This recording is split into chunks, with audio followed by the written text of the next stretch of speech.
1936ஆம் ஆண்டு நவம்பர் 16ஆம் தேதி ஆந்திர பிரதேசத்தின் கிருஷ்ணா மாவட்டத்தில் உள்ள பெடபருபடி கிராமத்தில் விவசாய குடும்பத்தில் பிறந்தவர்தான் ராமோஜி ராவ். செருக்கூரி வெங்கட சுப்பா ராவ் மற்றும் சுப்பம்மா ஆகியோர் இவரது பெற்றோர். உலகின் மிகப்பெரிய தீம் பார்க் மற்றும் திரைப்பட ஸ்டுடியோவான ராமோஜி பிலிம் சிட்டியை நிறுவினார். 1974ஆம் ஆண்டு ஆகஸ்ட் 10ஆம் தேதி ஈநாடு நாளிதழ் தொடங்கினார்.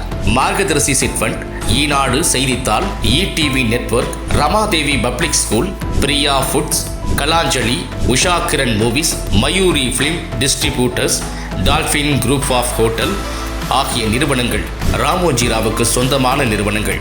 ஒரு தயாரிப்பாளராக அவர் டோலிவுட்டில் பல மறக்க முடியாத திரைப்படங்களை தயாரித்தார். தெலுங்கு, பெங்காலி, ஹிந்தி, கன்னடம், தமிழ் ஆகிய மொழிகளில் பல சூப்பர் ஹிட் படங்களை தயாரித்தார்.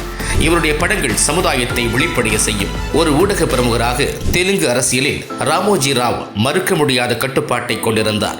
பல மாநில மற்றும் தேசிய தலைவர்கள் ராமோஜி ராவுடன் நெருக்கமாக இருந்து வருகிறார்கள். பத்திரிகை, இலக்கியம், சினிமா மற்றும் கல்வி ஆகிய துறைகளில் அவர் ஆற்றிய விலைமதிப்பற்ற பங்களிப்பிற்காக 2016ஆம் ஆண்டில் இந்தியாவின் 2வது மிக உயர்ந்த குடிமகன் விருதான பத்ம விபூஷன் விருதை இந்திய அரசாங்கம் ராமோஜி ராவுக்கு வழங்கியது. அவர் 4 பிலிம்பேர் விருதுகள், 5 நந்தி விருதுகள் மற்றும் தெலுங்கு சினிமாவிற்கு அவர் ஆற்றிய பங்களிப்பிற்காக தேசிய திரைப்பட விருது ஆகியவற்றையும் பெற்றிருக்கிறார். இத்தனை சிறப்புகள் வாய்ந்த ராமோஜி ராவ் அவர்கள் இன்று அதிகாலை காலமானார்.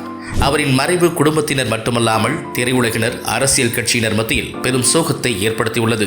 மேலும் பலர் அவருக்கு இரங்கல் தெரிவித்து வருகின்றனர்.